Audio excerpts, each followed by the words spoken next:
国庆日前最后一场清晨空中全兵力预演，但 CH-4馆吊挂史上最大国旗却只看到一面通过府前上空。对比之前2架直升机1前1后的护旗机队，这回只剩1架。原来其中1架 CH-4馆在起飞后发现出状况。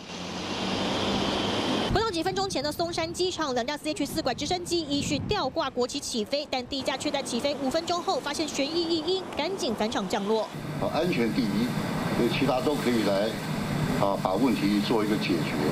前旋翼区异音，飞行员立即回报空中管制组。当天一定是2架国旗飞机会经过这个电影台，这个不会变。直升机紧急返场，人机均安，国旗机队也改采半兵力实行。航特部表示正在了解异常原因，而国庆倒数3军乐仪队也紧锣密鼓排练。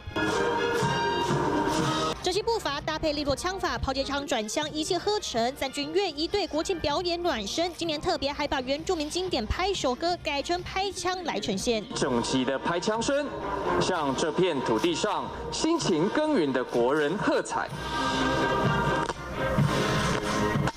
每个节拍精准到位，更接地气，搭配流行歌操枪，不止乐仪队精彩，总统府前更带来35场盛大光雕秀。